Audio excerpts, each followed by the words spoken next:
question for you. What exactly does a Hispanic really look like? Do I need to look like Juan Valdez and sell Folgers in a TV commercial?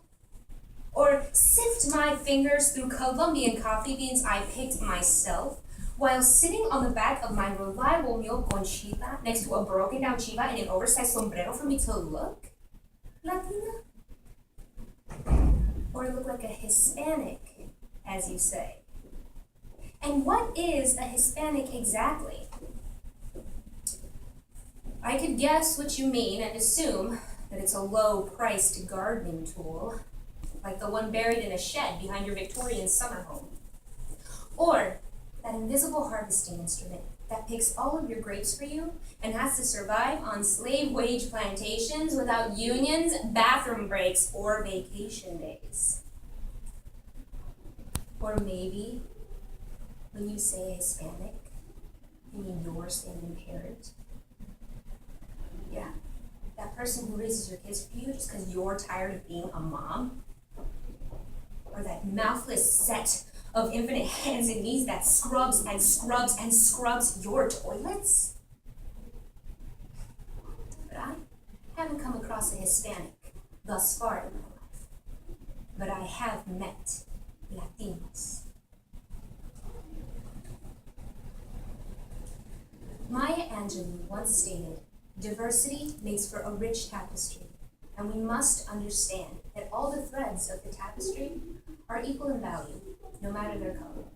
But America shares a common heritage, which is rooted in struggle and the fight for acceptance." Through the words of Carlos Andreas Gomez, in Juan Valdez, Melissa Banales, in Do the Math, and Emmanuel Javier in Americano, the Latino-American experience is uncovered. I, too, am America. I have met Latinos. Proud of the vibrant patchwork quilt we have had to weave over centuries across an endless cemetery that cradles our past. A swollen dust underneath our souls, wherever we stand, that we nickname home. Twisting roots at war, looking for nothing else but just to be held.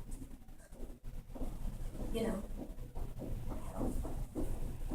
Just like a family, grasping onto each other because they have left behind everything, and they only have each other left.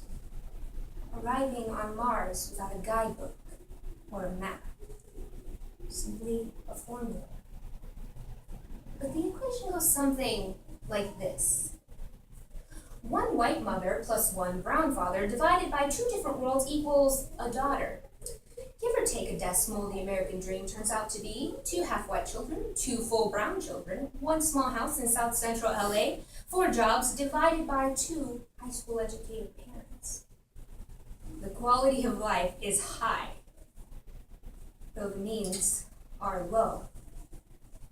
The numbers vary from memory to memory, like three times a week I clean houses in rich neighborhoods to make my way. Folding sheets is so difficult. I mean, every house is owned by one rich white lady with 24 sheets times 4 beds, which equals 10 ways to fold the sheets. But learning to fold sheets at least 4 different ways means I can clean 3 to 6 houses a week, which equals rent, tortillas, and lettuce for the month. And then there's 4. 4 times a day, I prayed to God through my 7-year-old body that my father would lose his Spanish accent. I was convinced that if he did, he could get a better job and we wouldn't have to be poor anymore. I was completely convinced that he just wasn't trying hard enough to say signals instead of signales or video instead of video. 5 times a day, I sent my other prayers, my secret prayers, that I was so thankful for looking the most white in a family of coffee-colored children. And oh, how I prayed that my brown blood would not seep out of my white skin, so that I could get an education, learn English, make my parents proud of me. A half-white, half-brown accomplishment. But it's all in the numbers. These numbers that haunt my dreams make my past into single digits that have absolutely no common denominator. But I have met Latinos who look like Juan Valdez and cannot speak a word of Espanol.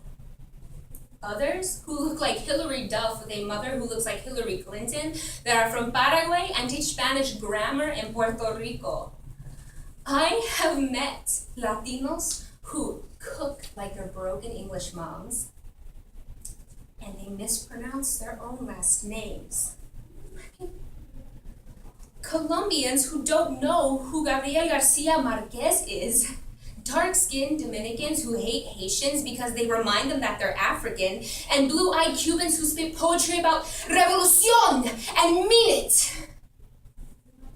Just once, I'd like to write an equation for all of the things that I can never write about. For the 3 times my father took off work from 3 different jobs, just so he could see me in the school play. For the hundreds of times I saw my parents laugh until the tears rolled down their cheeks, even in a neighborhood of drugs and gangs.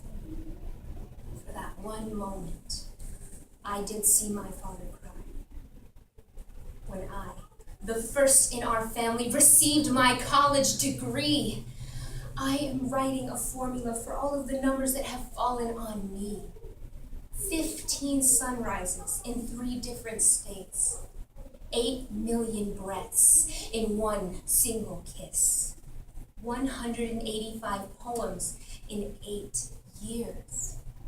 It's just all in how you do the math. I look at myself in the mirror, trying to figure out what makes me an American. But I see Ecuador and Puerto Rico.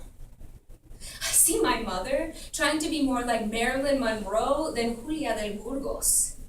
I see Carlos Santana, Gloria Estefan, Ricky Martin, Jennifer Lopez more than just sporadic Latin explosions. They're more like fireworks on el Cuarto de Julio.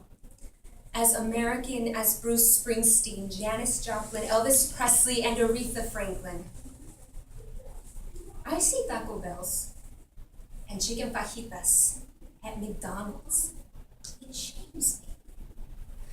I see Chita Rivera on Broadway. I am as American as lemon merengue pie. I am as American as Wonder Woman's panties. As American as Madonna's bra. As American as the Quinteros, the Abduls, the Lees, the Jacksons, and the Kennedys. As American as television snow after the anthem is played, and I am not ashamed. Jose, can you see? I pledge allegiance to this country. 'Tis of me. It's a land of dreams and opportunity. Land of proud, detergent names of commercialism and of corporation. If I can win gold medals at the Olympics and sign my life away to die for the United States, no small town hick is gonna tell me I am an American just because I can speak in 2 languages. This is my country too, where those people who do not believe in freedom and diversity are the ones who need to get the hell out. I don't tattoo my body because my veins are already too full with ink. Passion, rich pigments that can't help but pulse and flow. My heart, you short-sighted fool. I mean, really, look at it. Cut open my chest and stare at that proud glow. And then ask me if I look Latina.